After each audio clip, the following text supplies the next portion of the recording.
consuming and need handwork, but it is worth it.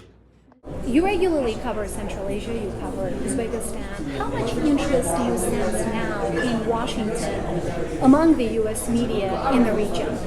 I mean, I think U.S. media attention to all of Central Asia, including Uzbekistan, has always been a sort of peripheral issue. For a long time, it was Afghanistan was the main driver of interest in Central Asia here in Washington.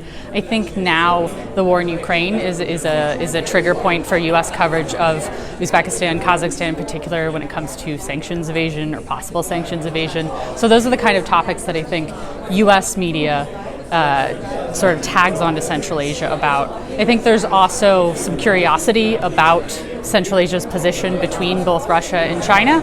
It sort of leads to some interesting geopolitical conversations here in Washington. But there's still, I would say, sort of it is not a number one priority, but it is something that keeps coming up. And so it's sort of a consistent number two priority, is probably how I'd put it. And embassies obviously do these kinds of events for journalists because they want to raise awareness, they want to promote the kind of issues they want journalists to focus on. How do you see this event, for example, helping Uzbekistan do these kind of gatherings,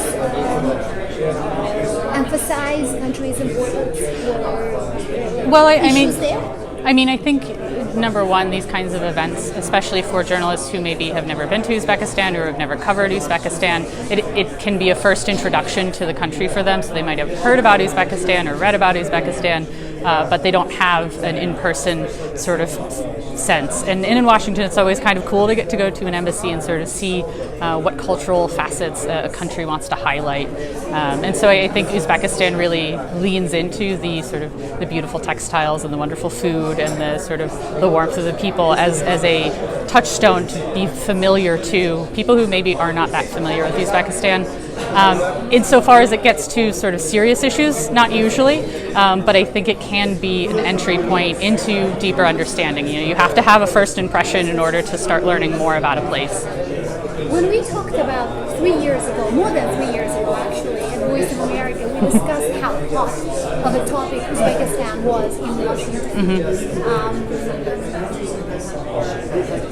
How is it now? So, I think the last time we spoke was in February of 2020, before the pandemic really hit the West, I would say.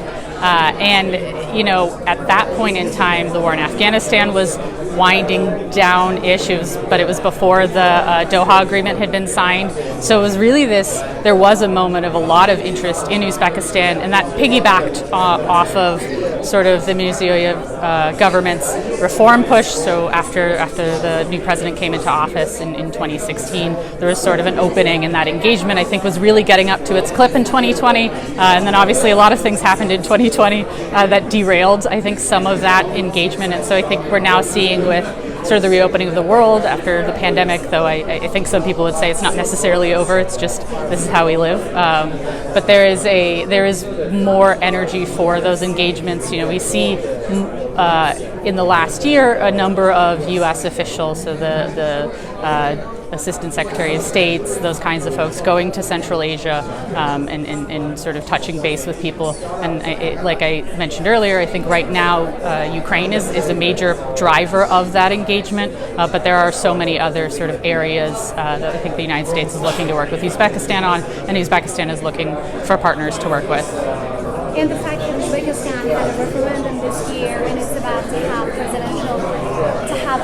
a snap presidential election, has that reinvigorated any interest in the country yet? I don't know if it's reinvigorated interest. I think there is probably a sense that the Mirziyoyev government is here to stay for probably at least the next 14 years, but who knows what happens.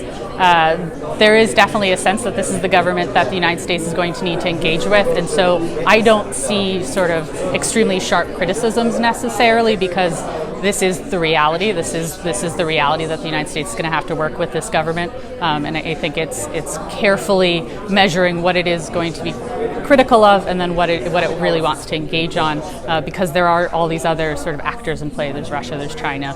Uzbekistan has more options than just the United States, and so the U.S. kind of has to find its way to stay connected, but also sort of adhere to its values.